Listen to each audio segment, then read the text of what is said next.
con la serie que hemos iniciado, Luz del Mundo. En el día de hoy yo quiero compartirles el siguiente tema o el subtema. Y es una pregunta: ¿por qué debemos de ser luz? ¿Por qué debemos de ser luz? Esta pregunta no solamente es una pregunta bíblica en el sentido de una respuesta con versos, ¿verdad?, bíblicos. Más bien es una pregunta a nuestra persona: ¿por qué tenemos que ser luz? ¿Verdad? ¿Por qué es tan importante? Podemos decir, bueno, de la manera que el Señor, vamos a decir, diseñó todo. Dios es perfecto, es sabio, ¿verdad? Es súper inteligente, si se puede decir. Y nos encargó a nosotros el ministerio de reconciliación. Nosotros tenemos, como cristianos, la responsabilidad de predicar el Evangelio al mundo. Cristo vino y nos dejó su Espíritu Santo, ¿verdad? Y todo el que no cree, todo el no creyente, todo el que es, vamos a decir, impío, no creyente, ¿verdad?, depende del Evangelio que se predica en la iglesia. La iglesia es una institución que el Señor estableció para tratar con las cosas morales, espirituales del mundo, en este caso del estado, de la ciudad donde se encuentra X iglesia. Y nosotros somos responsables porque cuando venimos aquí a recibir la palabra, los domingos, los jueves, los viernes, etcétera, el propósito de reunirnos, o uno de ellos, que es muy importante, es llenarnos de la palabra para que cuando nos dispersemos cada uno en su lugar, cada quien pueda testificar, ¿verdad? Entonces, a medida que vamos aprendiendo la palabra sana, que va curando nuestro corazón, sanando, cambiándonos, cuando salimos al mundo somos luz, o vamos a decir mejor, tenemos que ser o debemos ser luz. Pero si esa luz está apagada, ¿verdad?, no vienen las personas al Señor. Yo tengo un texto que quiero leer, si usted me acompaña, Juan 20, y vamos a ver aquí una encomienda que Jesús le dejó a los discípulos, que es la que nos dejó a nosotros también. Juan 20, versículo 21.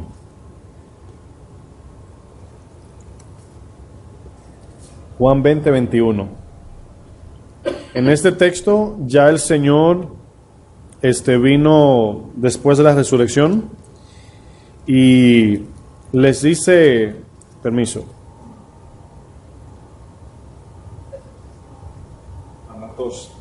le dice a sus discípulos lo siguiente. Miren lo que dice el verso 21. Dice: entonces Jesús les dijo otra vez: paz a vosotros. Como me envió el Padre, así también, es importante esta palabra, así también yo os envío. Ese así también nos manda a estudiar cómo fue que el Padre envió al Señor, con qué propósito, para qué. Dice el 22, y habiendo dicho esto, sopló y les dijo: recibid el Espíritu Santo.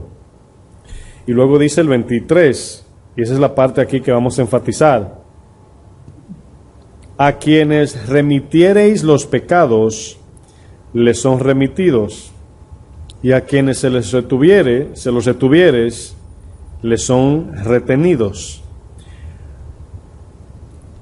Aquí Jesús dice: como el Padre me envió.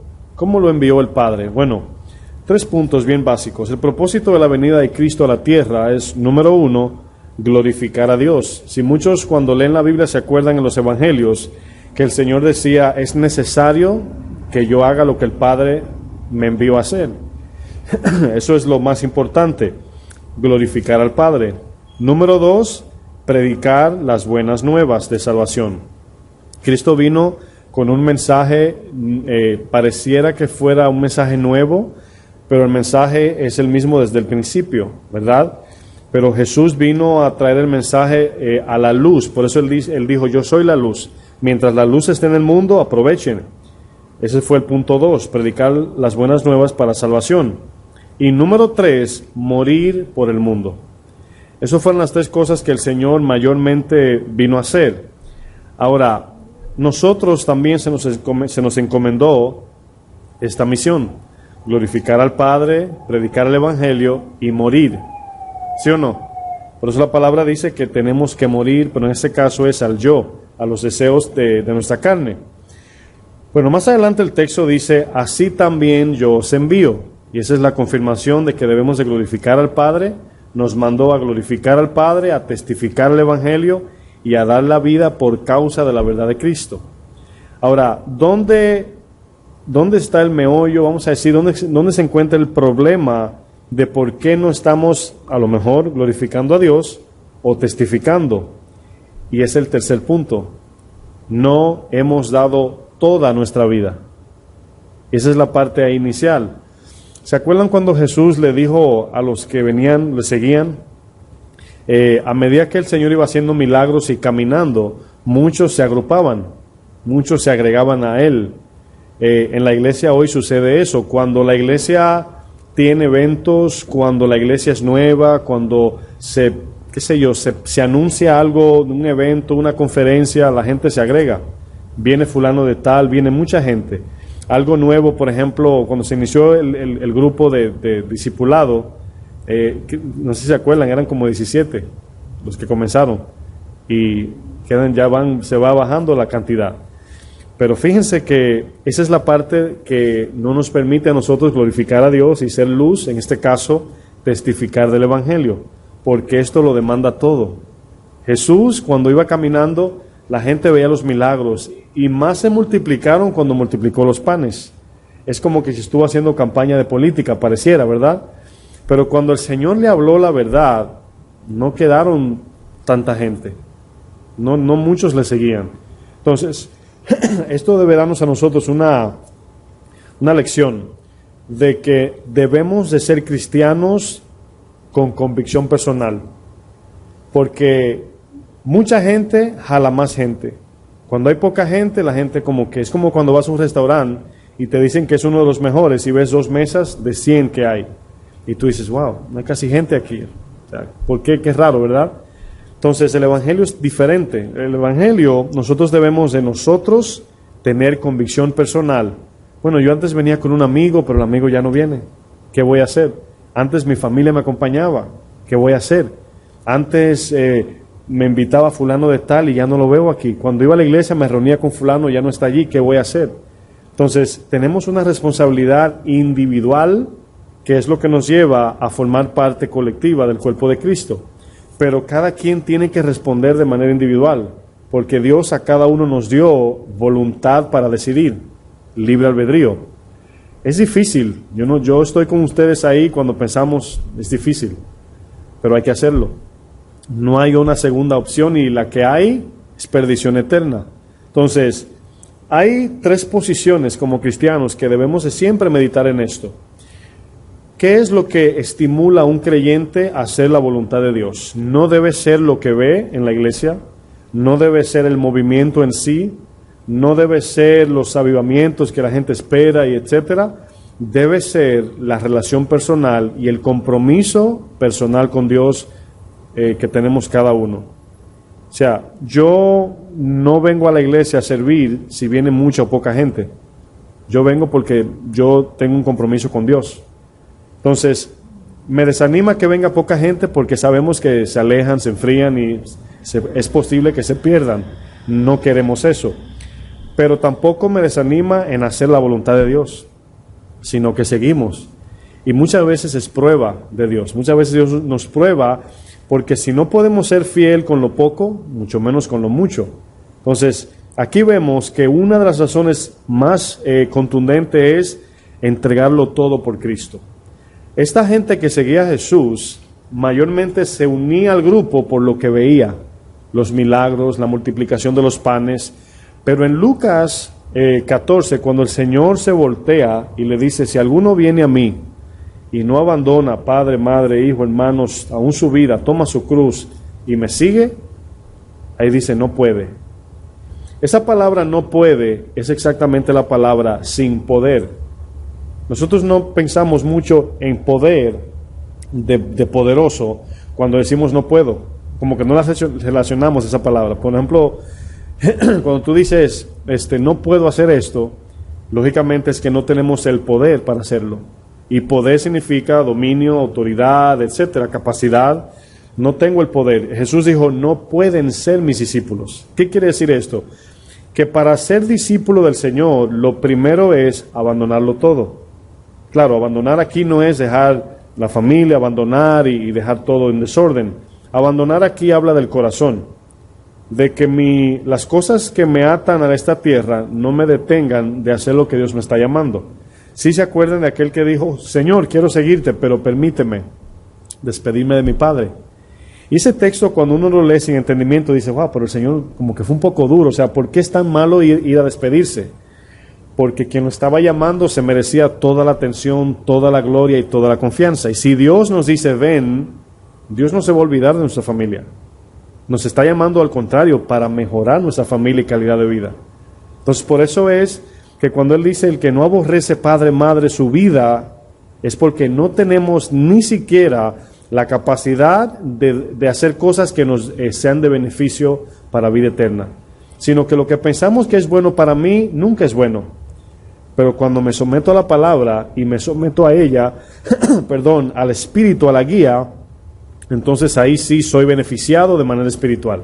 Entonces es como, por ejemplo, hay lo que se llaman centros de concentración o campamentos deportivos, donde envían vamos a usar el ejemplo de un deportista, lo envían a un complejo con el fin de separarlo un tiempo para de manera intensa prepararlo.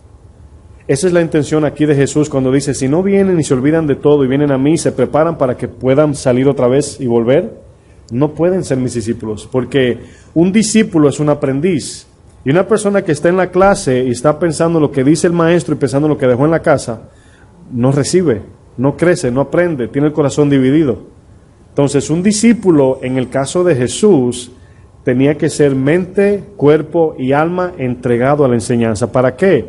Para que cuando el Señor diga vayan, sean luz, vayan, testifiquen, lo puedan hacer conforme a la palabra de Dios.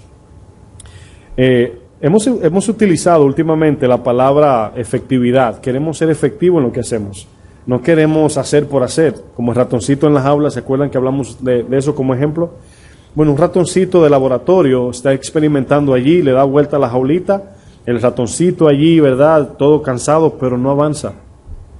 Y no queremos como cristianos ser como ese ratoncito, ¿verdad? Llegas a la casa cansado y dice, estoy desbaratado, como decimos, ¿verdad?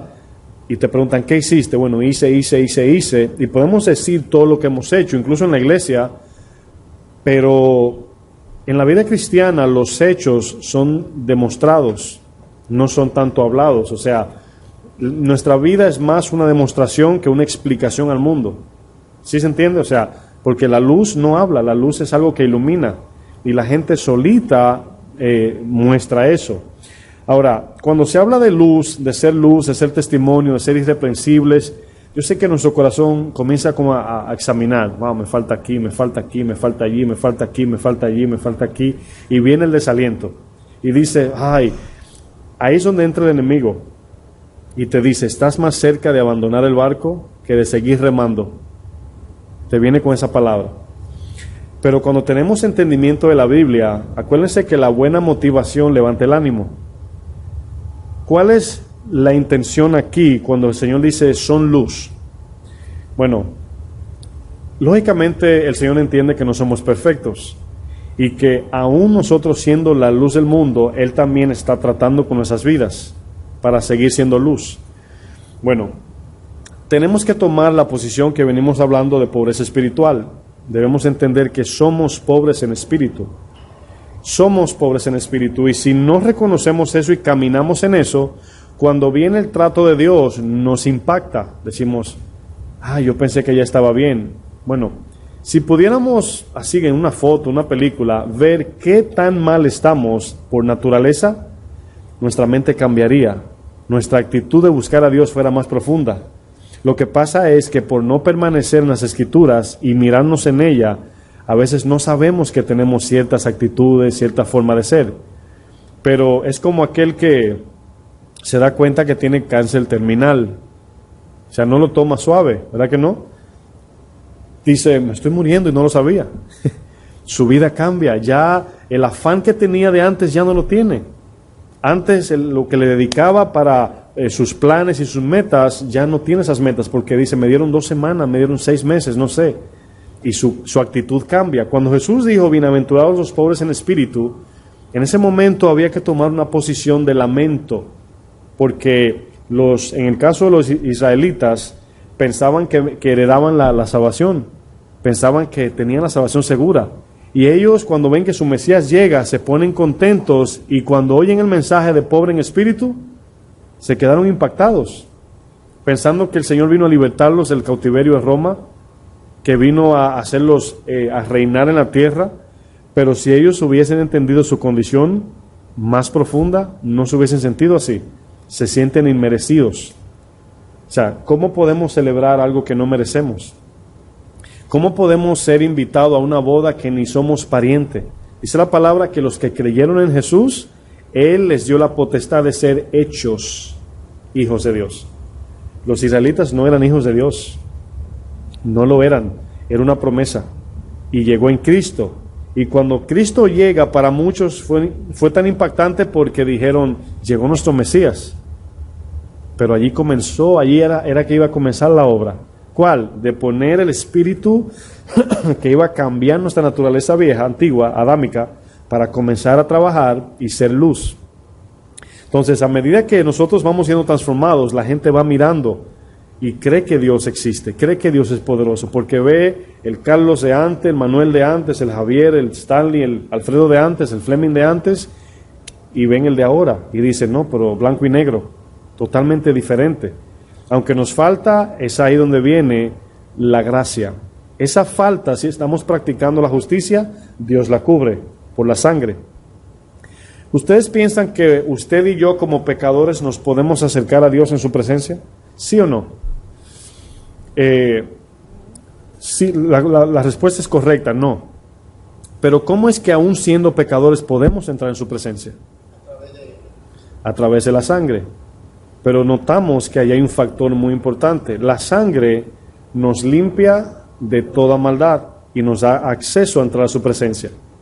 Por eso es que cuando yo oigo predicaciones, eventos, avivamientos, conciertos y que la presencia de Dios está aquí y que pasen adelante muchas cosas, bueno, se puede sentir el mover del Espíritu, se puede ver todo eso. Yo creo en eso.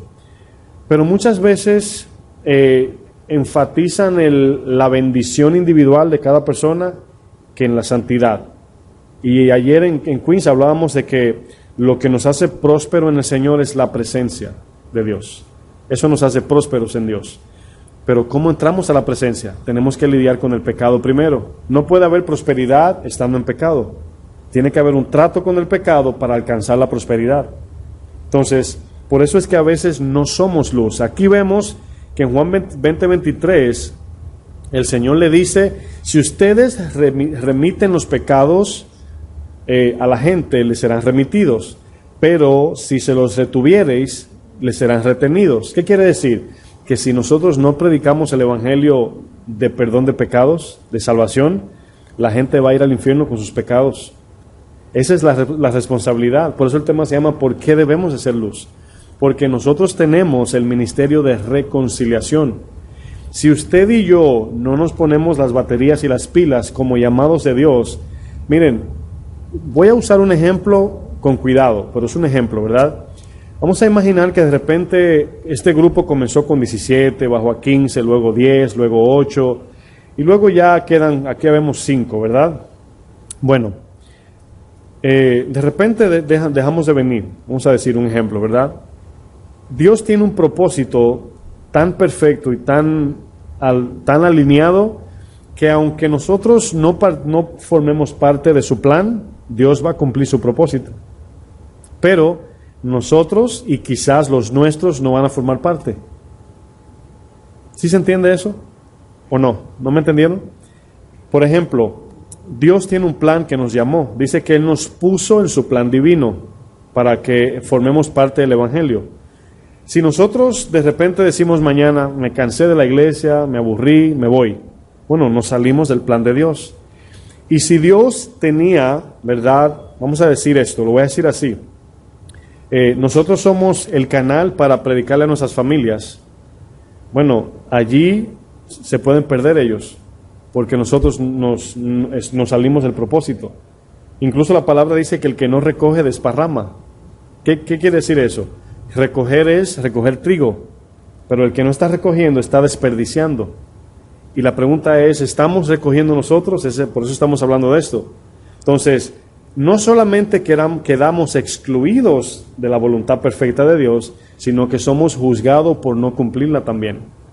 Ahí tenemos a los tres de la parábola de los talentos. A uno le dio 5, a otro 2 y a otro 1. Al que le dio 1, le dio poco. Vamos a pensar que no tenía tanta capacidad como el de 5. Pero Dios no le estaba exigiendo que lo duplicara por 10 o que lo multiplicara por 10, sino que trajera uno más, que lo duplicara. El de 2 hizo 4, el de 5 hizo 10. Pero el de 1 dice que enterró el talento. En otras palabras, no hizo nada. Dice, tengo temor de Dios. ¿Qué sucede? Hay personas que tienen un tipo de temor de Dios que lo lleva a desobedecer. ¿Cuál es ese? Ay, no quiero entrar al ministerio porque no quiero fallarle a Dios. Piensen en eso. No quiero entrar al ministerio por no fallarle a Dios. ¿Y qué están haciendo? Fallándole a Dios. Exactamente lo mismo, lo del talento. Lo escondí, preferí no hacer nada porque le tengo temor a Dios. Eso es pecado de omisión. Ahora, cuando hacemos lo que Dios no nos mandó, es pecado de comisión. Ambos lados son pecados. Ahora, cuando Dios ve un corazón que viene, heme aquí, Señor, no soy perfecto, pero me vas a perfeccionar tú, me vas a ayudar, confieso mis pecados, confieso mi condición, cuando la palabra me habla, reconozco, estoy trabajando en eso cada día, metido en la palabra, ayunando, orando, haciendo lo que tengo que hacer. Aunque fallemos, Dios corrige. ¿Sí se entiende? Pero estamos en el fuego, estamos ahí tratando. Entonces, esto sucede en todo el ámbito. Eso sucede en todo. Yo recuerdo cuando vine a este país, creo que he usado este ejemplo, pero lo voy a usar otra vez. Yo no sabía inglés. Yo nací en este país, pero yo me crié en República Dominicana. Y cuando vine acá, sabía algunas palabras, tenía el acento perfecto, pero no sabía hablar inglés. Imagínense. Buen acento, pero no sabía hablar. Y una de las cosas que me propuse fue aprender inglés. Yo dije, no quiero aprender. Yo trabajé con griegos y se burlaban de mí. Y yo me propuse en mi mente aguantar la burla. Y yo leía todos los signs, letreros, de las salidas de las carreteras y todo eso. Me los leía todos los leía para repetir. Veía las películas y ya me las aprendía de memoria, las películas, casi, en inglés. Pero era ahí todos los días, y todo en inglés. Y le decía a mi esposa, ¿qué quiere decir esto? Y lo tiraba. Como cayera, así lo tiraba. Y me decían, cuá. No se dice así, pero no me dolía porque yo sabía que no sabía. Entendía mi condición de ignorante. Pero si pretendo saber y se ríen de mí, me ofendo, ¿sí o no? Pero no sabía, la risa era legal, vamos a decir. Yo la recibía porque no sabía, pero lo tiraba y aprendí. Pero aprendí de ese principio de que sin perseverancia, sin pasión, sin total entrega, no llegamos a ningún lado. ¿Por qué cree que hay tan poca gente en la iglesia? Es por eso, es porque nadie quiere pagar el precio, nadie quiere dejar su agenda. Y a mí siempre me llega a la mente aquel día donde van a haber dos grupos que se van a arrodillar.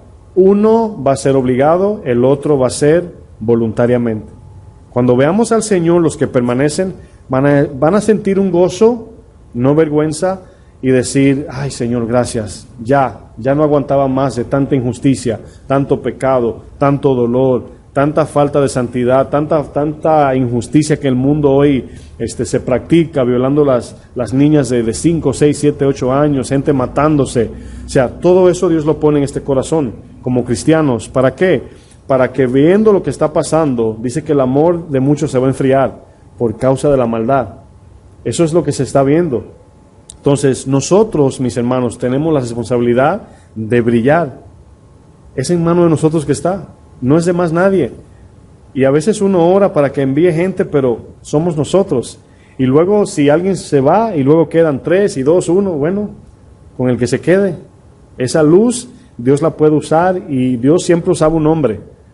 Siempre usaba un hombre para cambiar el panorama, la dirección que llevaba una nación, un hombre, Noé.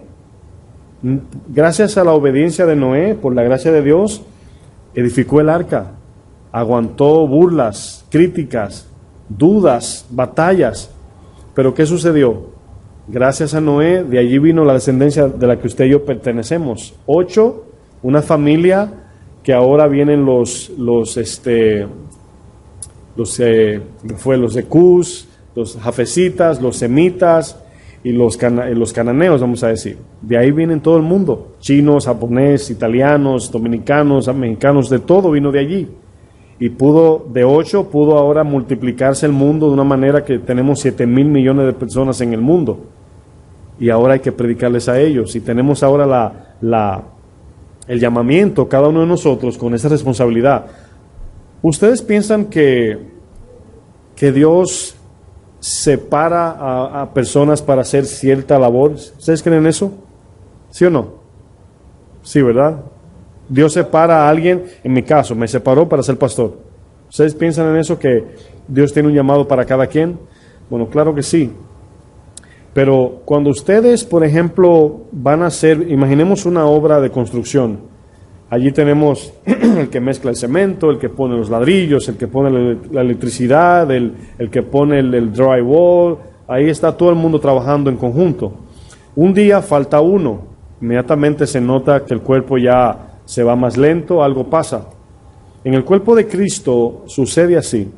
Cuando alguien falta en el cuerpo, en este caso, imagínense que cuando alguien se rompe un pie, el cuerpo entero se detiene. Y solamente fue un pie que se rompió. Se rompió el pie y tiene que sentarse. Todo el cuerpo está parado. Entonces, hay personas que son pies en la iglesia, vamos a decir, en el ministerio. Hay personas que son pies en sus casas, en sus trabajos, y allí representan una parte del cuerpo de Cristo. Entonces, por eso es que aquí cuando el Señor le dice, ustedes si remiten los pecados, aquí remitir es perdonárselo, pero no, aquí Jesús no le está dando autoridad para perdonar pecados, sino que al predicar el Evangelio, la gente se arrepiente y la sangre de Jesús que fue derramada le perdona sus pecados. Entonces, nos dio ahora el ministerio de reconciliación. Pero el texto dice, y a quienes se los retuviereis, o sea, a quien no les prediquen el Evangelio, van a morir en sus pecados y van al infierno. Y es muy simple aquí el ejemplo. Vamos a Romanos 10, vamos a ver otro ejemplo.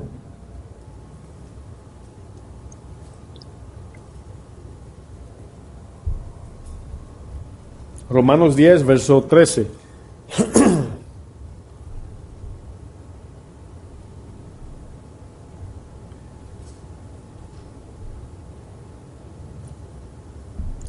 La vida tiene tanta historia acerca de hombres que marcaron la diferencia.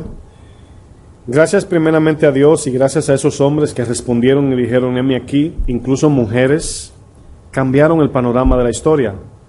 Nosotros en los últimos siglos hemos sido muy infectados con la inseguridad. Por ejemplo, hay dos cosas que traen mucha inseguridad, especialmente en el hombre. Número uno es la edad. Muchos piensan que por su incapacidad no pueden hacer ciertas cosas para Dios. Y otra es la inseguridad de la cultura, ¿verdad? Dice, bueno, soy pobre, no tengo esperanza de llegar a nada, etcétera. Y crecemos con ese pensamiento y no creemos que podemos marcar la diferencia donde estemos. El problema es que para marcar la diferencia debemos de actuar de manera sobrenatural. ¿Y qué es aquí actuar sobrenatural? Es contrario a la naturaleza del mundo. Eso demanda sacrificios, abandonar cosas que nos gustan. Y para poder llegar a hacer lo que Dios quiere, hay que abandonar muchas cosas. Miren lo que dice aquí Pablo, refiriéndose a una profecía que Isaías profetizó en el Antiguo Testamento. Dice, porque todo aquel que invocare el nombre del Señor será salvo. Ahora oigan lo que dice, el que invoque el nombre del Señor es salvo, o será. Mi pregunta es, ¿puede cualquier persona invocar el nombre del Señor? Cristiano y no cristiano, ¿sí o no? ¿Puede cualquiera invocar el nombre del Señor? ¿Cuántos dicen? Levanta su mano si usted cree que sí, para yo saber. Los que dicen que no. Ok, Javier dice que no, los demás dicen que sí. La pregunta es, ¿puede cualquier persona invocar el nombre del Señor? ¿Verdad? Bueno, vamos a leer el texto, a ver qué dice. 14. ¿Cómo pues invocarán a aquel en el cual no han creído? ¿Ya entendieron? Entonces, si una persona que no tiene fe en el Señor no puede invocar el nombre del que no creen. La pregunta se la voy a devolver. Sí. Por si está medio confundido. Sí. Hay mucha gente que sabe que a veces alguien mala, lo que pasa un accidente, lo que sea, invocan el nombre del Señor. Ahora es muy diferente porque no tienen fe y no conocen, sino que en ese tiempo ellos saben. Yo he pensado que todo el mundo sabe que hay un Dios. Todo el mundo sabe que hay un Dios. Y saben el poder que tiene, porque hay muchos que hacen cosas del mundo. Porque tienen un accidente y ahí invocan a Dios. Sí. Sin darse cuenta, invocan a Dios. Sí, no, ese es el Dios de todos, no el Señor de todos. Por ejemplo, Dios es Dios de Satanás. La gente sabe, Romanos 1 dice que todo el mundo sabe que hay Dios, el cual no hay excusa porque la creación se lo revela. Pero aquí dice el texto que si no se les predica el Evangelio para fe, ¿qué es el Evangelio? El Evangelio es predicar a Dios a través de Jesús.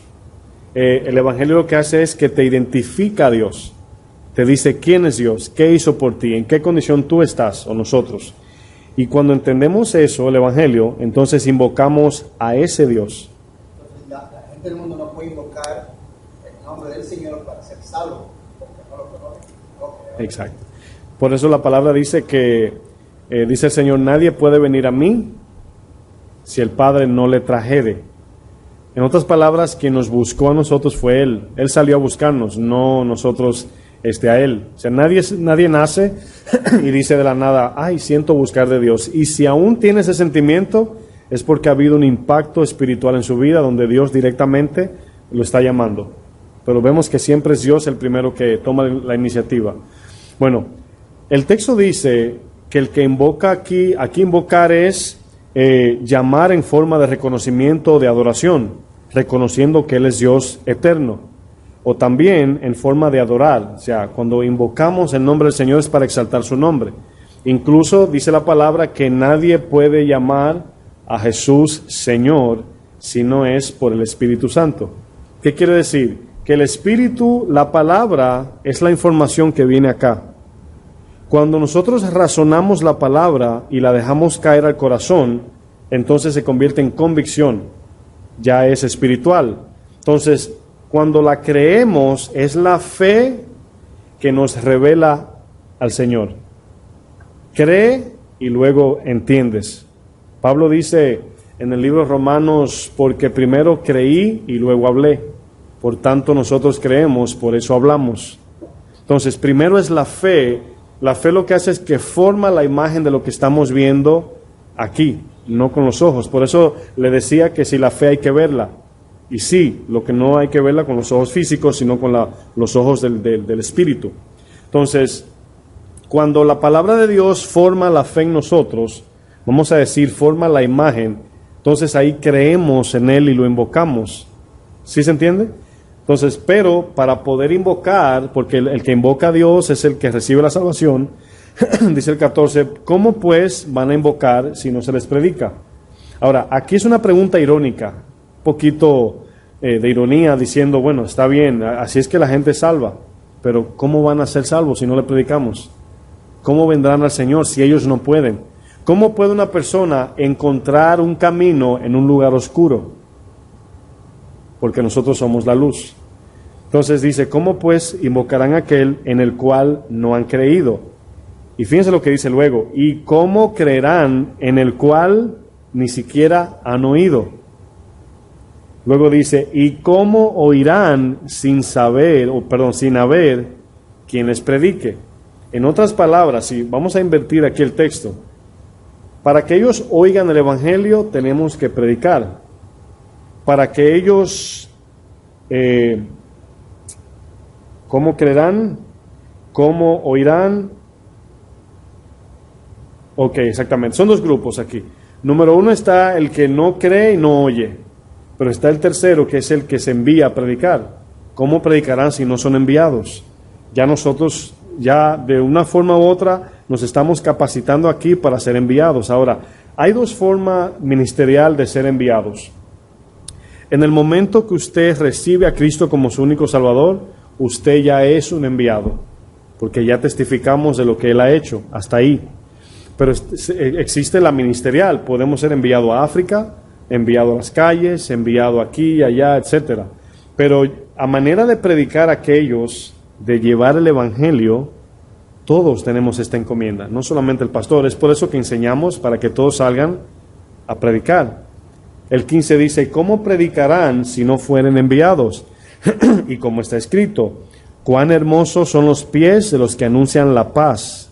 ¿Cuál paz? El Evangelio pone al mundo en paz. Los saca de la condenación y los pone en paz. Eso fue lo que el Señor dijo. Si retienen sus pecados, les serán retenidos y los pecados lo llevarán al infierno. Pero si se arrepienten, vendrán a paz. Dice el 16, la paz de los que anuncian las buenas nuevas, 16, mas no todos, ¿qué dice? Obedecieron al Evangelio. Pues Isaías dice, Señor, ¿quién ha creído a nuestro anuncio? Ahora, ¿notan aquí el clamor de Isaías? El dolor de que no todos. ¿Ustedes no piensan que si mientras más se envían, más se salvan? ¿Creen eso? Si mientras más se envían, más se salvan. Bueno, eso es un cálculo lógico. En estadística, si tú envías 100 personas, las probabilidades son más grandes que si mandas 2, porque hay más capacidad. Aunque sí entendemos que Dios no nos necesita para Él hacer su plan, pero sí necesitamos nosotros predicar para que sean salvos. La necesidad viene de aquí hacia Dios, no de Dios hacia nosotros. Isaías dice, Señor, no han escuchado, no han creído a nuestro anuncio. Y yo creo que miren, voy a ponerlo así.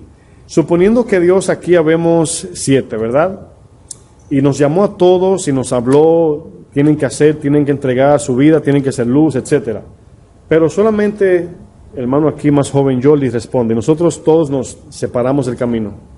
Por ejemplo, fíjense la soberanía de Dios. Dios puede usar la capacidad de Jordi para cubrir las otras 6. Y el plan de Dios sigue a cabo, a diferencia de que nosotros no formamos parte. ¿Se entiende eso? Bien fácil de entender.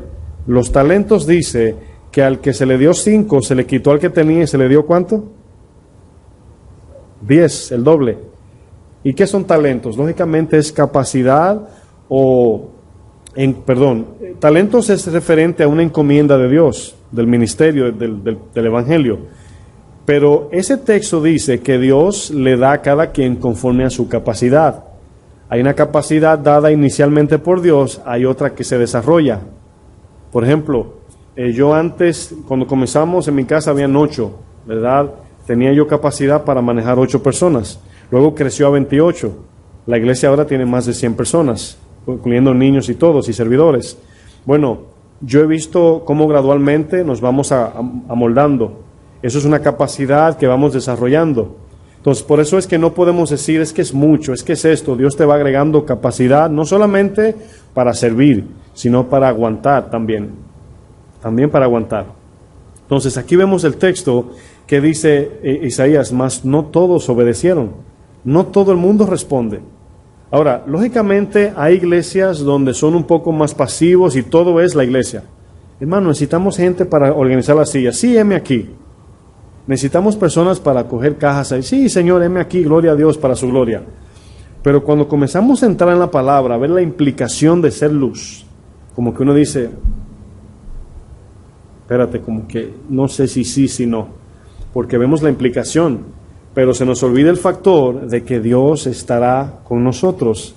Mateo 28, del 18 en adelante, dice, vayan, prediquen el Evangelio a toda nación, a todo el mundo, enseñándoles todas las cosas que yo les he enseñado a ustedes, bautizándolos en el nombre del Padre, del Hijo, del Espíritu Santo. Y yo estaré con vosotros hasta el fin. Eso último que Jesús dijo es suficiente para nosotros. Él estará con nosotros. A Josué le dijo, sé valiente, no temas, porque yo estaré contigo. Y todo te saldrá bien, mientras permanezcas en mi palabra.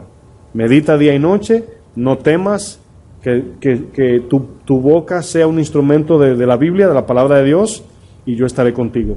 Haz conforme a la ley. Ahora, vamos a pensar un segundo de manera individual. ¿Por qué? Yo sé que es difícil así tan rápido, pero ¿por qué nosotros no tomamos la determinación como varones y decimos, Señor, hoy me comprometo y hoy hacia adelante? ¿Por qué no? Y no es una pregunta a contestar, sino para que la piensen, pero yo le voy a decir esto. Mayormente, cuando decidimos hacer eso, vamos con todo el impulso a comprometernos, pero con ese mismo impulso nos devolvemos cuando vemos el costo. Pero ¿saben por qué nos devolvemos? No es por el costo, es porque el pensamiento lo hacemos en nuestras fuerzas. Lo hacemos pensando, yo lo voy a hacer. Porque inmediatamente decimos, Señor, ¿cómo yo voy a hacer eso? No somos nosotros, es Dios. Es Dios que lo va a hacer. Cuando el Señor multiplicó los panes, vinieron buscándolo. Señor, ¿dónde estabas? Para buscar más pan. Le dice el Señor, ustedes no me buscan por las señales. Las señales eran que Él era el Mesías y que vino a traer el Evangelio. Sino me buscan porque multipliqué los panes. Y ellos dijeron, ¿qué debemos de hacer para poner en práctica las obras de Dios? Y el Señor le dijo, Jesús le dijo, esta es la obra de Dios, que creáis. Eso es todo, confiar. ¿Ustedes piensan que cuando usted ve el ministerio, verdad, cristiano, todo lo que vemos a los hombres de Dios hacer, ¿ustedes piensan que son ellos? En el sentido de que, wow, han trabajado mucho, se han esforzado. Podemos decir que sí, pero también a la vez que no. Sí, lógicamente somos responsables de la obra, pero la mayoría de las cosas la hace Dios, el 99.9%. Él lo hace. Él es que hace todo. Nosotros hacemos una parte. Él nos hace copartícipes. Y al decirle, Señor, heme aquí, y comenzamos esa jornada, esa es la luz. Ahí está la luz encendida, haciendo lo que Dios dice. Bueno, aquí está el enfoque central de la enseñanza, en esta pregunta, ¿verdad? ¿Cómo conocerán a Dios si no somos luz? En otras palabras, si una persona está en la oscuridad y tú estás fuera del cuarto o del lugar donde está oscuro y tienes una linterna y te quedas allí con ella, ¿cómo va esa persona a salir de allí? ¿Cómo la vamos a rescatar? Si no entramos y prendemos la luz. Entonces, fíjense que para poder sacar al que está en tinieblas, debemos estar donde ellos están. No haciendo lo que ellos hacen, tenemos que estar donde ellos están. Por eso que a veces decimos, wow, me gustaría dejar ese trabajo y que Dios me ponga en un lugar donde solamente hay cristianos. En un trabajo donde solamente hay cristianos. En una escuela donde solamente hay cristianos. Y la pregunta es, ¿cuál es el propósito? ¿Verdad? Si saludas a tu hermano, ¿qué propósito tiene? Si amas a tu hermano, a quien te ama, ¿qué propósito tiene? ¿No hacen esto los gentiles? Entonces, la diferencia es que la luz resplandece, ¿es dónde? En las tinieblas. Entonces, estamos en un mundo lleno de tinieblas, pero nosotros somos esa luz. Somos el último aliento de aquellos que no conocen a Dios. Mi casa, mi familia, y esa es la parte donde debemos encender la luz. ¿Cómo conocerán a Dios si no somos luz? Pregunta 2 es, ¿cómo creerán al Evangelio si no somos luz? Oiga la pregunta, ¿cómo creerán? Porque creer es algo que necesita evidencia. Utilizamos un ejemplo de dos personas, una que es bien honesta e íntegra y el pueblo lo conoce, y otra que es un charlatán. Y los dos dicen algo. Viene un ciclón, por ejemplo, ¿verdad? El que es un charlatán dirá, nah, está bromeando, siempre está palabras ahí ociosas, pero el que es un hombre íntegro, que su sí, su no es no, cuando dice viene un ciclón, todo el mundo a correr, porque toman sus palabras como algo, como un hecho, pero es porque las palabras de donde salen también tienen que dar la evidencia de quién la dice. Entonces nosotros debemos de trabajar en nuestros corazones cada día para que lo que digamos tenga valor, tenga fundamento y diga a la gente, mira, yo lo conozco a él y lo que él dice es verdad. Esa es la combinación. Jesús dijo, si no creen lo que digo, crean lo que hago. O sea, si no creen que mis palabras son vanas, miren lo que yo hago. O sea, las dos. Ahora, Ciertamente estamos aquí siendo discipulados, estamos creciendo, aprendiendo, pero en la misma aplicación es donde vamos compartiendo la palabra, en lo que hemos crecido. Dios siempre en su soberanía permite que vengan personas con necesidades que quizás hemos tenido, y ahí le compartimos y le decimos, mira, el Señor trató conmigo esa área, la palabra dice eso, etcétera. Bueno, es siendo luz que vamos a predicar, no solamente Biblia, textos y nada de luz. Bueno, la pregunta 3 es, ¿cómo seremos nosotros luz sin fe? Esto nos lleva a volver a la palabra, porque sin fe no podemos ser luz, y la fe viene por el oír la palabra. Ahora, quiero decir esto que es muy importante. Cuando la palabra dice que la fe viene por el oír, y el oír por la palabra allí, la definición palabra del griego es rema. Cuando nosotros estamos en la palabra, yo quiero leer esto, a ver si me es posible. En la traducción de la palabra rema, hay una definición muy, muy buena que la da el Strong, se la quiero compartir. La palabra rema, como muchos ya lo han escuchado, es la palabra que viene directa de Dios para una decisión específica. Lógicamente, esa palabra viene de la Biblia. O sea, Dios habla y te dice, haz esto, pero el lenguaje de Dios es bíblico. Nunca rompe la escritura. ¿Sí entienden? Por ejemplo, a ver si lo encuentro, si no, se la voy a compartir luego. Aquí está, muy bien. Le voy a definir la palabra aquí, rema. Mire qué importante suena esto, lo voy a leer despacio. El significado de rema, ¿verdad? En su distinción de logos, ¿verdad? La palabra, o sea, en este caso toda la Biblia, desde Génesis a Apocalipsis, queda ejemplificado en la instrucción a tomar, aquí la espada del Espíritu.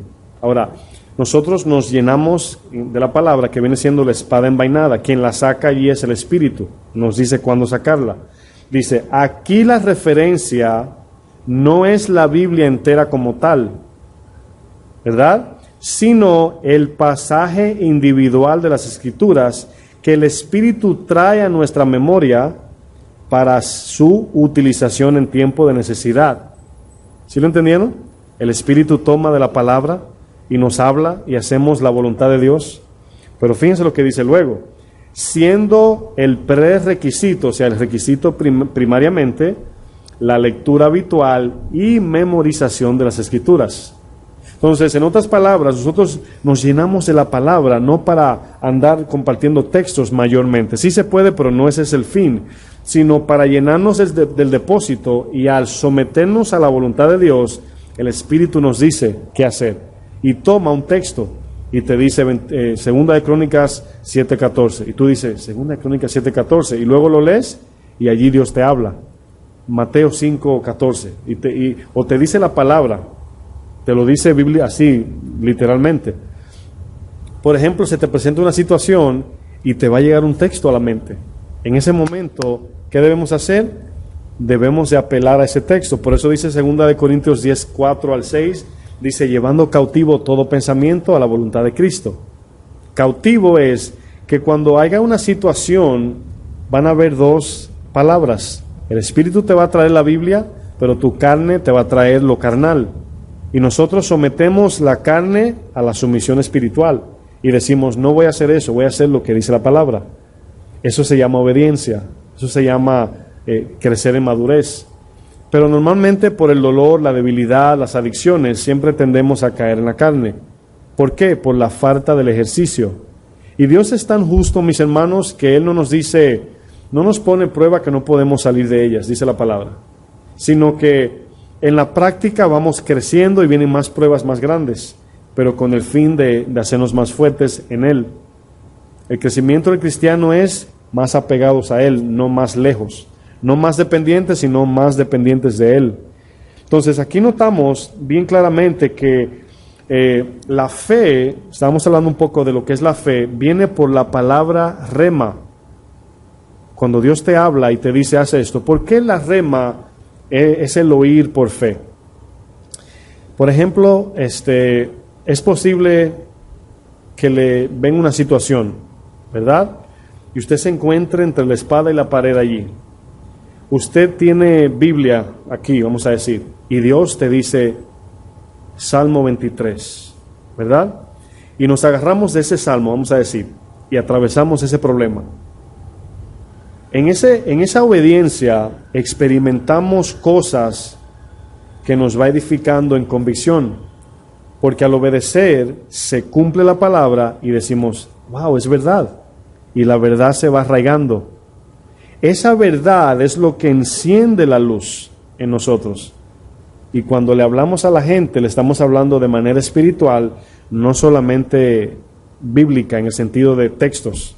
No, el Salmo 1 dice esto, el Salmo 23, que Mateo tanto, que esto, y solamente son textos, y no hay convicción, sino que cuando hablamos desde aquí, desde la convicción, es la luz de Dios hablando a través de nosotros, porque ya lo hizo en nosotros. ¿Sí se entiende?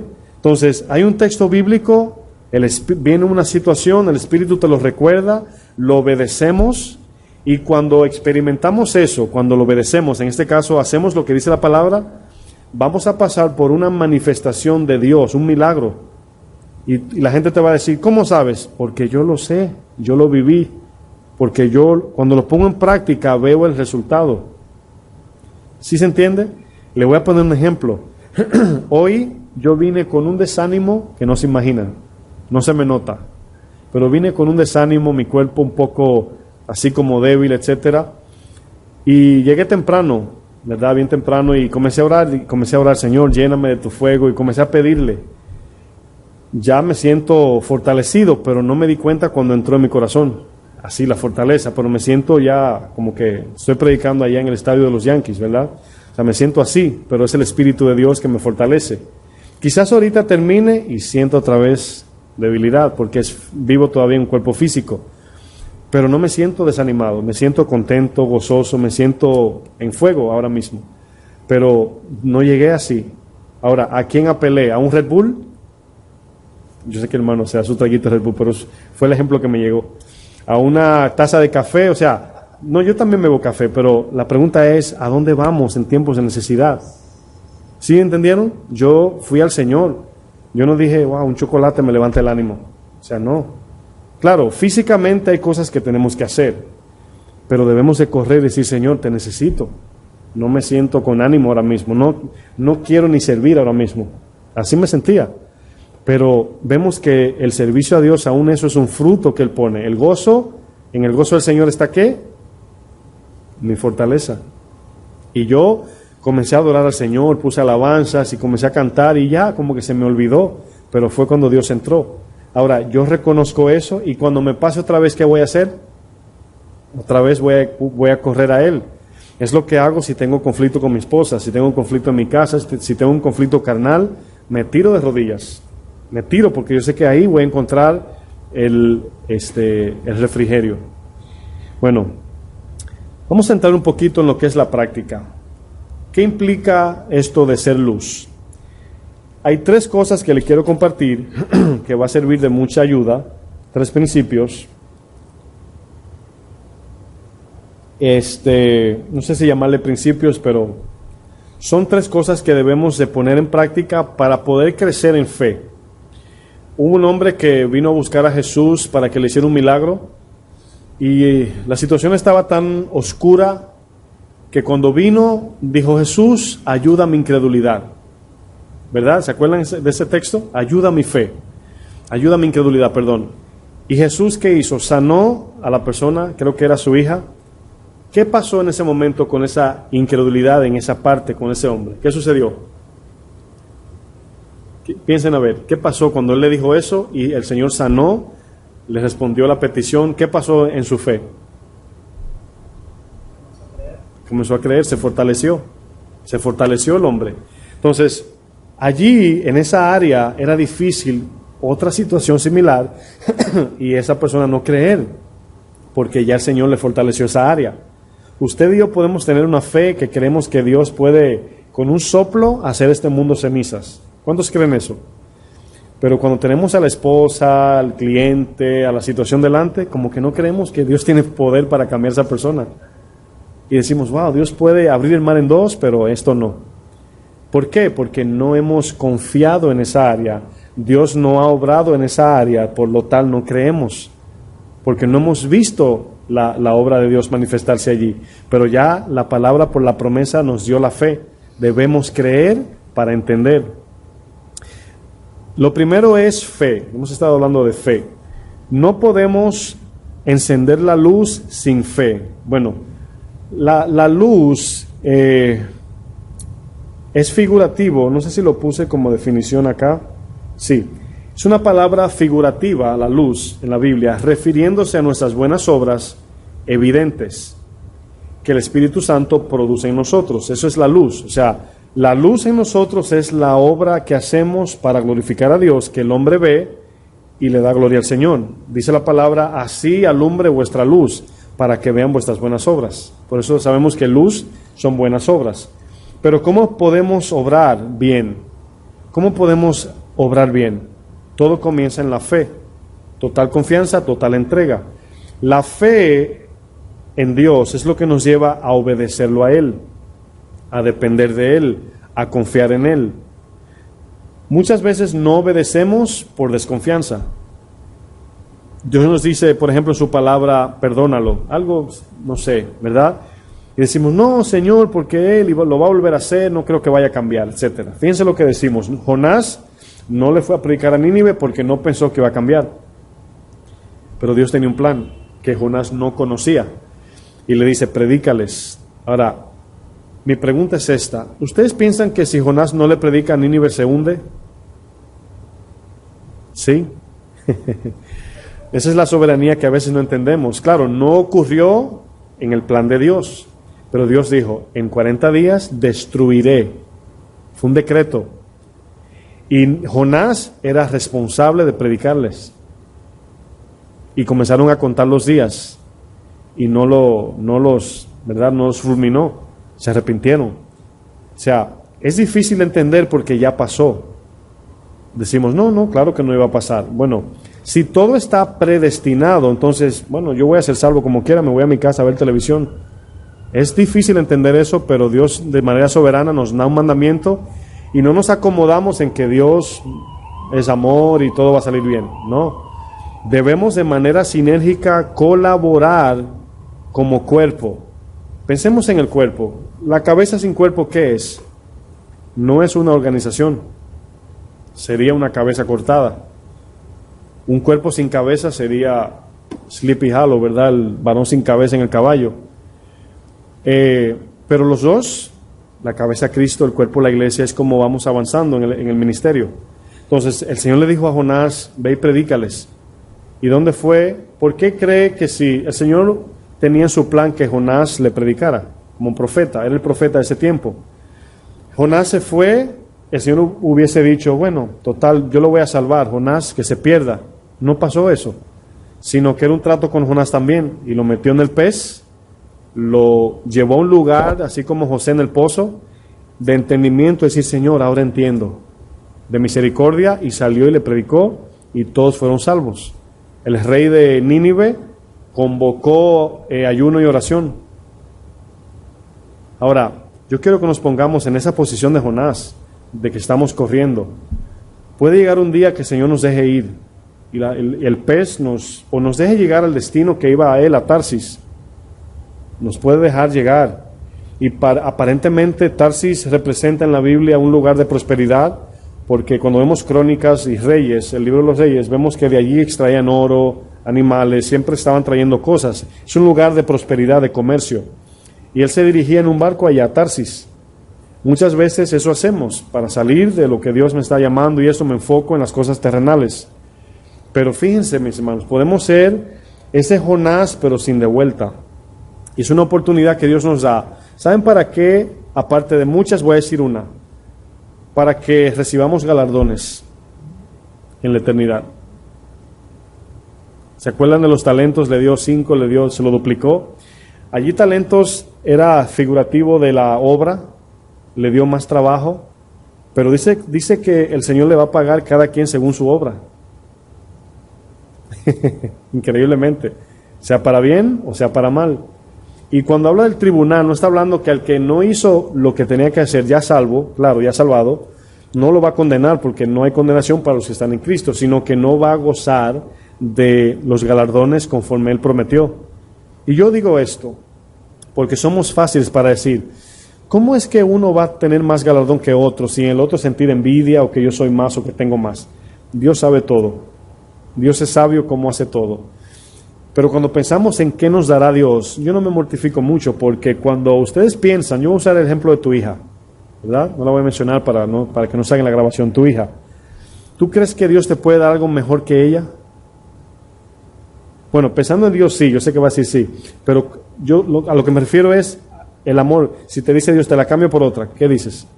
No, ¿verdad que no? No, es perfecta esa niña para ti. Esa es tu hija y tú dices, mi hija es perfecta, como tanto tú, los que tienen hijos, ese a manera natural es perfecto. Si te dicen, vamos a cambiarlo por otro, no, Señor, ese está bien, porque Dios sabe, Él es sabio, Él es el soberano. Los galardones es algo que eso no debemos ni de mortificarnos, pero sí de ser luz, para que en aquel día el Señor diga, buen varón, siervo fiel, entra en el gozo del Señor. Entonces, tenemos una encomienda. Hablamos de la fe viva, porque hay fe muerta, consiste en la total confianza y total dependencia en Dios para lograr o alcanzar el propósito eterno de Dios por medio del Espíritu Santo y la instrucción de la palabra de Dios. Eso es la fe. La fe está compuesta por dos cosas. Oigan bien, la capacitación del Espíritu Santo de Dios para el creyente poder cumplir el mandato, esa es la parte de Dios, pero también está la respuesta voluntaria del creyente en total rendición a la guía del Espíritu Santo con el fin de cumplir el propósito de Dios. Vemos que son dos partes. Ya Dios nos capacitó. Vamos a decir en otras palabras, nos dio las baterías, pero debemos encender la luz ahora. Bueno, la primera fue fe, la segunda es determinación. Determinación o pueden decir decisión. ¿Saben que en la Biblia muchos creyeron y no todos se predispusieron a seguir a Cristo? ¿Han leído textos donde dice creyeron pero no lo siguieron? Bueno, vamos a Juan 12:42 para que vean un ejemplo. Para que vean que podemos estar en una parte de la fe y no viva. Juan 12:42. Ojalá mi mente no me falle.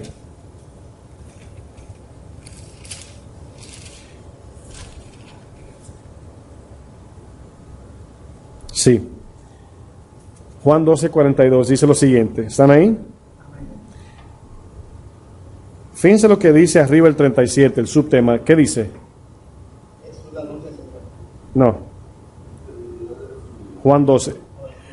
Incredulidad, sí, de los judíos. Bueno, el 42 dice, con todo eso, aún de los gobernantes, ¿qué dice? Muchos creyeron en él, pero a causa de los fariseos no le confesaban o no le invocaban, podemos decir. O confesar aquí más bien es, me retracto, no es convocar. Confesar aquí es mostrar públicamente su fe. Eso es confesar. Dice, para no ser expulsados de la sinagoga, porque amaban más la gloria de los hombres que la gloria de Dios. Esa es una de las implicaciones más difíciles que no nos permite ser luz. Amar más la gloria terrenal o de hombres que la gloria de Dios. Bueno, aquí vemos que la determinación, una vez somos salvados, ya estamos en la fe, debemos de tomar la decisión. Y el punto 3, ya para terminar, perseverancia. La perseverancia es, diría yo, la parte difícil en el caminar, porque la perseverancia es automotivación. Debemos de permanecer nosotros. Ya tenemos la capacidad, ya tenemos la ayuda, tenemos el Espíritu, ahora debemos nosotros los domingos estamos hablando de añadir a la fe todas esas cosas. Dice, vosotros también. En otras palabras, ya yo le di todo, ahora vosotros también. Ya para cerrar, vamos a Primera de Juan 2:7. Primera de Juan 2:7.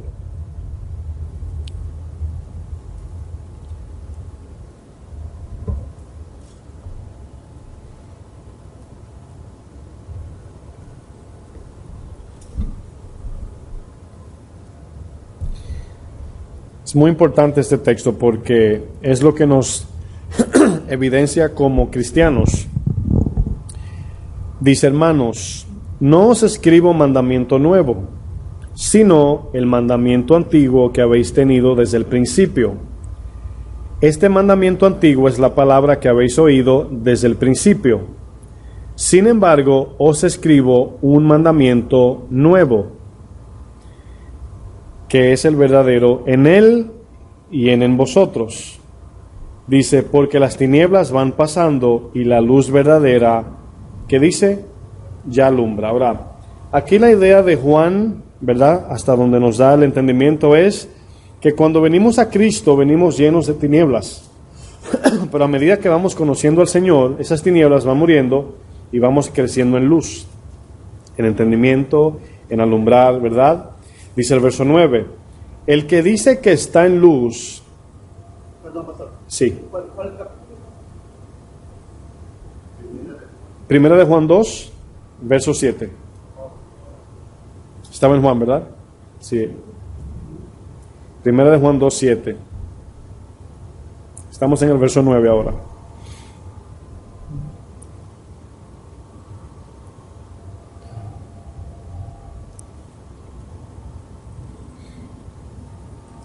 Dos 9. ¿Están ahí? ¿Estás ahí? Ok. Dice, el que dice que está en luz, aquí dice, es una persona, es un concepto personal. El que cree, el que dice, el que piensa, podemos decir. Y aborrece a su hermano. Aquí aborrecer es la palabra amar menos, ¿verdad? Dice, está todavía en tinieblas. El que ama a su hermano permanece en la luz. Dice, y en él, luego dice, no hay tropiezo, pero el que aborrece a su hermano está en tinieblas, y anda en tinieblas y no sabe a dónde va, porque las tinieblas le han cegado los ojos. Si entendemos este texto un poquito más profundamente, pensaríamos que el no amar a mi hermano me pone en tinieblas. ¿Sí lo pueden ver? Y no es eso que quiere decir, sino que al yo no estar en la luz, no puedo amar a mi hermano como Dios ama. Y aquí la luz, lógicamente, es la palabra y la sumisión a Dios. Pareciera como que nos está diciendo, voy a amar a mi hermano para estar en luz. No, es una evidencia. Si estamos en luz, la evidencia de la luz es que amo a mi hermano. Bueno, ¿qué hace la luz? Esto es muy bueno, mis hermanos, porque cuando entendemos esto, nos lleva a buscar esto, para ver ese resultado. Y si no lo vemos, es que necesitamos mucho. Dice el texto, está invertido porque es una evidencia. El 9, el que dice que está en luz y aborrece a su hermano, dice todavía está en tinieblas, porque la evidencia de la luz es el amor al hermano. La evidencia de la luz es la predicación al que se pierde, la ayuda al necesitado, la ayuda al hermano en la iglesia, y tanto al mundo como al de la iglesia el amor es igual, el fluir de Dios. Pero vemos aquí que nos dice Juan que si estamos en luz, es increíble ese texto porque es lo que nos capacita para amar. Porque inmediatamente decimos, wow, entonces yo estoy en tinieblas porque yo no amo así tanto a tanta gente ni a mis hermanos como dice ahí. Y aquí lo que nos está mandando es a encender la luz y como muestra produce ese amor. Es como cuando comienzas, yo tengo una oración que no, siempre le pido al Señor que a mí me duela lo que a Él le duele y que yo ame lo que Él ama. Siempre le pido eso. Y la pregunta aquí es, porque el texto dice, pero el que aborrece a su hermano, el 11, está en tinieblas y anda en tinieblas y no sabe a dónde va. En otras palabras, ha estado en tinieblas y conforme a su pensamiento, no, yo soy cristiano de 30 años, etcétera, etcétera, dice, y anda en tinieblas. O sea, ha caminado todo ese tiempo en tinieblas, y dice el texto, y no sabe para dónde va. Dice que se va para el cielo y está esperando la venida del Señor, pero dice el texto, no sabe a dónde va. Dice, porque las tinieblas le han cegado los ojos. Y aquí los ojos es espiritual. Dice, porque no ve. Ahora, el texto dice, el 9, el 9, el que dice es un concepto personal diciendo, no, yo soy un hombre, una mujer de Dios y yo hago esto en la iglesia, ese es mi ministerio, tengo tantos años en el Evangelio, y esa es la forma de mirar su condición. Pero el texto dice que si yo no amo a mi prójimo en el amor de Dios, estoy en tinieblas, y he estado caminando en tinieblas, no en el propósito de Dios, y tampoco sé a dónde voy. Está difícil, ¿sí o no? O sea, para el que tiene el concepto errado, que no ve que la evidencia de que yo estoy siendo transformado de parte de Dios es mi amor hacia al prójimo, mi amor a mi familia, a los hijos, a mi esposa, a mi casa, a los empleados donde trabajamos, que son difíciles de tratar. Esa es la evidencia, pero miran, es una bendición porque esto es un fruto como evidencia de donde estamos en Dios. Yo sé que a veces decimos esto, hoy voy a amar a mi prójimo, en la mañana nos levantamos, voy a amar a mi prójimo, lo voy a perdonar, pero no funciona así. Debemos de conectarnos a la luz para que cuando eso venga podamos amar. Y a veces nos gastamos trabajando en la obra y no en lo que produce el fruto. ¿Sí? ¿Se entiende? Entonces nuestro esfuerzo es permanecer en la palabra. Por eso le dijo Josué, y todo te saldrá bien. Él no le dijo lo que le iba a pasar, ni con lo que se iba a enfrentar. Le dijo lo que tenía que hacer para que todo lo que venga a su vida pueda responder de manera bienaventurada. Entonces, ¿cómo es que vamos a ser mejores esposos como varones, mejores hombres de Dios? No es tanto queriendo hacer la obra, más bien es buscando llenarnos de la luz. Ahora, una vez, acuérdense de lo otro, porque ahora viene la segunda parte. Una vez estamos en la palabra, nos llenamos, oramos, ahora hay que someter el corazón a la voluntad del Espíritu, porque no es automático. Una vez nos llenamos, ya no andamos como robots operando en el Espíritu, sino que nosotros nos sometemos o a la carne o al Espíritu. Pero si el Espíritu en nosotros no está lleno, no estamos llenos, no está disponible, la palabra no abunda, ¿cómo vamos a responder? ¿Cómo vamos a entrar? ¿Cuántos manejan? ¿Cuántos han manejado en Nueva York, aunque es una vez? Bueno, aquí hay una señal de tránsito que es roja, un triángulo a boca abajo, se llama yield. Yield es cuando vas a entrar a una autopista, a un lugar, pero entras de manera cuidadosa. En inglés se utiliza esa palabra también para nosotros entrar a la voluntad de Dios, que ya va avanzando, sino que de manera nos inmiscuimos, vamos a decir. No se puede decir eso, pero no me llega en español otra palabra. Se puede decir we yield, o sea, nos metemos a ese plan.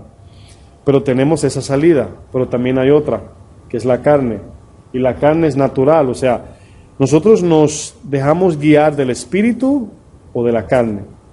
Gálatas lo dice claramente, o sea, los dos se oponen. Entonces, al llenarnos de la palabra, al orar, al prepararnos, estudiar lo que la palabra me mostró en mi corazón, buscarla, ¿verdad? Por ejemplo, rencor, busco en toda la Biblia donde dice rencor y comienzo a llenarme de eso. Cuando venga el tiempo de perdonar con quien tienes rencor, ¿qué hacemos? Nos metemos en el plan de Dios y obedecemos. En ese momento va a doler, no se va a sentir bien, pero lo que va a pasar después va a ser maravilloso, glorioso y milagroso. Pero no lo hacemos, no creemos, porque al no hacerlo no vemos nada. Y la vida cristiana se convierte en una monotonía por no ver la mano de Dios moverse. Mientras que si obedecemos, vemos lo que Dios hace. Yo he oído personas que me dicen, pastor, estoy contenta. Antes yo no hablaba con mis hijos, ni aún tenía relación con ellos. Y he obedecido y he visto en mi familia el cambio. ¿Qué es eso? Testificar. Algo que Dios hizo. ¿Y qué hace eso? ¿Fortalece qué? Nuestra fe. Nuestra fe. Esa es la luz. La luz nosotros la encendemos Lógicamente, vamos a decir, la batería la tenemos, es el Espíritu Santo. Nosotros somos esa linterna, ¿verdad? Vamos a decir que el foco delante del cristal es la palabra, por donde sale la luz del Espíritu. Pero usted y yo somos quien le damos al botón para alumbrar. Y la luz mayormente es algo que siempre impacta a la gente o le llama la atención. Cuando está nublado y sale el sol, todo el mundo lo dice, salió el sol. Pero el sol no dice, voy para afuera. No habla, sino que sale. Cuando viene un vehículo de noche en una calle oscura, nos damos cuenta por la luz. ¿Verdad? El que va manejando no va con la cabeza gritando, quítese del medio que por ahí voy, ¿verdad? Sino que la luz te alerta. Cuando nosotros llegamos, la gente se da cuenta de muchos cristianos. Cuando tú llegas a un lugar, se sientan derecho, cambian el canal de la televisión, dice, llegó fulano de tal. Pero eso es exactamente lo que va formando en el corazón de ellos esa certeza de que Dios es real, de que ellos están en tinieblas. Contrastamos sus vidas. Por eso es que yo veo cristianos que a veces hablan con gente y llega una persona y dice, hermano, ¿todo bien? Bueno, una persona no creyente y un creyente. Viene el no creyente y le dice, hermano, o es una palabra como hispana, decir hermanos, ¿verdad? Amigo, ¿cómo está, verdad? Y el creyente le dice, ay, pasándola, pero bueno, ¿qué vamos a hacer? No hay de otra. ¿Cómo cree que el no creyente va a mirar su vida? O sea, este dice que tiene a Cristo, pero para más aburrido que una mula con hambre. O sea, no hay forma de demostrar al mundo si no estamos gozosos, de buen ánimo, buena actitud, amables. No hay forma. Pero le decimos, ahí pasándola con dolores por aquí. Aunque nos duela, debemos decir, agradecidos con Dios. Pero estás cojo, agradecidos. Se te está cayendo el ojo, Dios es bueno. O sea, esa debe ser la forma. Por eso dice, dar gracias por todo, porque esa es la voluntad de Dios. Y cuando la gente dice, ese hombre o esa mujer allí, siempre dando gracias y contenta, y yo siento que el mundo se le viene encima. Eso llama la atención, eso es luz, eso es arrojando luz, porque no nos quejamos. En una fila, ¿verdad? Una cola allí, como muchos le dicen, están allí y dicen, no, aquí son unos ladrones, yo he venido aquí 3 veces y no me han resuelto el problema, y tú cristiano le dices, sí, es cierto, deben de cancelarlos. O sea, es ahí donde no somos luz, y nos metemos en líneas donde a mí me toca ir a lugares públicos, ¿verdad? Y yo voy orando en el camino, porque sé lo que me voy a encontrar. Y me paro allí y me dicen, no recuerdo dónde fue, hace poco, ya recordé, cuando iba a Fordham Road, tuve que tomar un taxi, hacer una diligencia, y el taxista tenía, creo que lo mencioné, a la Mega, no sé si se lo mencioné. ¿Sí? ¿Lo mencioné? Bueno, tenía el emisor allí con perversiones, cosas que, pornografía verbal. Y en ese momento yo recuerdo que me puse a orar, era imposible no oír lo que decían. Pero en ese momento comenzó, digo yo, pensando yo, como Satanás no pudo con la emisora, entonces comenzó el hombre a hablarme de eso. Y comenzó a decirme, hermano, ¿está oyendo lo que dice? No, ¿cómo puede ser que esto y esto y esto y esto? Y yo hice un silencio simpáticamente, hermanos, que es difícil a veces uno hacer silencio, una gente hablándote y tú callado. Yo lo miraba y de manera simpática, pero no le contestaba nada. Hay veces que me toca pararme en un lugar a esperar la luz y hay 2 hombres y pasa una mujer mal vestida y hacen así y comienzan a compartir contigo sus inmoralidades. ¿Cómo reaccionamos a eso? O sea, son las partes donde uno dice la batalla diaria, ¿verdad? Entonces ahí es donde tenemos que ser luz y ser fuertes y oír lo que dice el Espíritu. Oír de fornicación. Hay veces que hay que correr. Si hay que cruzar la calle, a mí me pasa que si voy caminando y veo un ambiente un poco provocativo, cruzo la calle. Y me acuerdo de un pastor en México, un hombre de Dios, que hablaba esto, decía, mis hermanos, si usted tiene que irse, si su distancia al hogar es más lejos por evitar problemas, gaste la gasolina. No pase por lugares donde... A mí me pasaba que cuando buscaba a mi esposa al banco, al trabajo, yo tenía una ruta que es el Digan, no sé cómo se llama esa calle, pero es la del servicio, no el highway, pero la callecita. El road service del Digan creo que se llama, no sé, porque programadamente uno pasa por ahí. Bueno, Esa calle termina por allá por UPS y al doblar ahí hay un cabaret, un cosa de mujeres desnudas que bailan. Y yo siempre paso por ahí, ¿verdad? Porque es de día. Y digo yo, bueno, pero cada vez que pasaba me acordaba de lo que el pastor decía. Decía, te puedes ir por otra calle. Y yo decía, es más fácil por aquí, decía yo. Y un día pasando, de día, salió una mujer media desnuda y sentí la reprensión. Y yo dije, Señor, perdóname. Y sí, podemos coger por otra calle, podemos evitar coger por ahí, porque a veces decimos, no, o sea, no me afecta, pero sí, hay cosas que afectan tu corazón sin tú darte cuenta. Salió un anuncio de McDonald's, creo que también lo he mencionado, pero lo voy a usar otra vez como ejemplo. Yo trabajaba en Upstate y el anuncio era del filete de pescado, el sándwich, y el anuncio decía, bring me back my fillet fish. Pero eso era la canción entera, bring me back my fillet fish, bring me my fish. Esa era la repetición. Y yo recuerdo que yo ni nunca lo compré, ni mi jefe, ni nadie, y mi jefe llegaba todas las mañanas cantándolo, como a manera de burla, pero la repetición. En ese lugar que yo trabajaba, había una emisora de música secular americana, yo no era creyente cuando eso, y tenían como un promedio de 8 canciones para el día entero. Yo me las sabía todas, y las cantaba, y llegó un momento que las buscaba, porque ya me gustaban. Repetición, perseverancia, eso es exactamente lo que se forma en nuestros hábitos.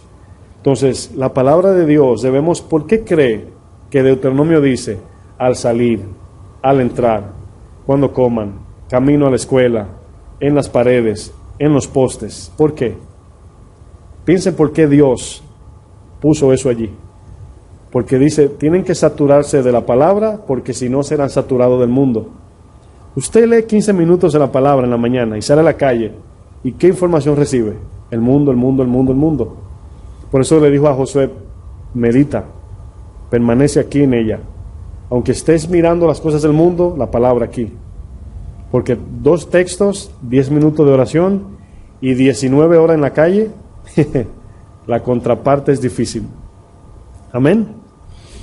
Padre, te damos gloria y gracias, Señor. Gracias por tu palabra. Gracias por edificarnos en tu enseñanza, Señor. Queremos ser luz, Señor. Hoy hemos estado hablando, Señor, de por qué debemos de ser luz, y sabemos que si no, Señor, encendemos nuestra luz, muchos no te verán, Señor. Te pedimos, Padre, que podamos nosotros ser esa luz. Te pido por mis hermanos que están aquí, Señor. Te pido por aquellos, Señor, que verán esa luz algún día en nosotros. Que nosotros podamos hacerlo, Señor, para glorificarte y para edificar tu nombre, para exaltar tu nombre y edificar nuestras vidas. En el nombre de Jesús te damos gracias, Padre. Dios le bendiga, amados.